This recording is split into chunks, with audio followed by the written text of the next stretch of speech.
Hi, good evening to all. So today's topic is human or individual responses to change, to organizational change. It is an important topic of organizational behavior. So we will look at the meaning of organizational change first. Organizational change is a process where the change occurs in the form of organization structure, strategies, methods, culture, and other elements to reorganize and restructure of the organization. According to the organizational change, the structural relationship and the role of people changes accordingly.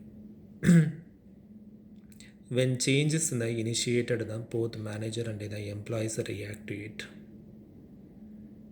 When an organization brings new change, both manager and the subordinates or employees react towards them. The human reaction to change depends on the outcomes of the change, particularly its impact on their need satisfaction. Often the attitudes of the people play a significant role in deciding human response to change. The organizational change that depends on the outcomes through the changes in the form of the employees' need and the satisfaction. If an employee gets satisfied and gets enough need through the changes, then they will react in good way. It changes their attitude also. Then first one is the resistance. People resist a change when they have a feeling that the change is unfavorable for them. Individual does not accept the change suddenly because they will get feared the change will bring certain unfavorable things along with it. That's why they will resist the change. Resistance to change becomes more forceful when the people have feelings that through resistance they may eliminate the change.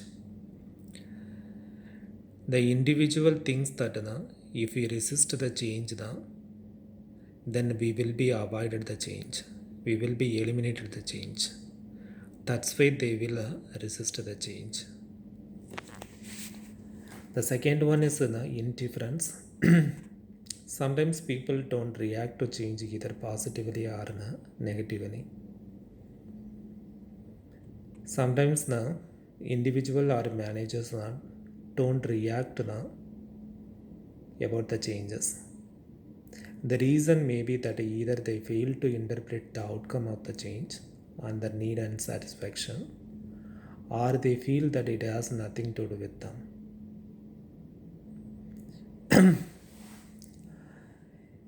They think that if changes come to the organization, it does not bring any favorable outcome to them, to the individual and to the employees, or if the change that comes to the organization through which we cannot get anything. For that mindset, the employees are in indifference. The third one is acceptance. If they perceive that the change is favorable for them, they will accept the change. If the employees feel that the change is favorable for the employees, they will obviously accept the change. They can do it in two ways. First, they may accept the change and adapt it. Second, they may anticipate change and plan for it. The acceptance process will be involved in two ways. The first one, they will accept the change, then start adapting it. The second will, they expect change will come into the organization and they plan accordingly to anticipate the change. To mean to ready to face for the changes. The second topic is the process of organizational development. Before going into the topic, we will look at the meaning of organizational development. It is also a process. To be precise, it's a scientific process. How could the organization achieve their effectiveness on developing, improving, and the reinforcing strategy, structures, and the processes in an efficient way. For that, the organization runs this process. This process is called the organizational development. The process of OD involves the following steps. The first step is the problem identification. It's very necessary to identify the problems in all areas of an organization. First, we need to identify the problem in the organization. Once the problem is correctly identified, it is rather easy to proceed to collect data to solve the problem. Once we are succeed to identify the problem, then it will be easy for us to collect the data regarding to the problem. The second one is a collection of data. After identifying the problem, it is necessary to collect data relating to the problem. The next step, we need to collect the data relating to the problem. The methods such as personal interview, observation, questionnaire, etc. can be used for a data collection. The data collection should be the primary data collection or the secondary data collection in the form of the personal interview, observation or the questionnaire. The third step is the diagnosis. The identified problems are often expressed by organization members in unclear terms. Once the data is collected, it should be carefully analyzed and examined by using experience and the judgment. In every organization, there is an OD consultant is there to do this job. Their primary job to analyze the data and evaluate the data in proper way by using their experience and the judgment. It ultimately helps to understand the source of the problem.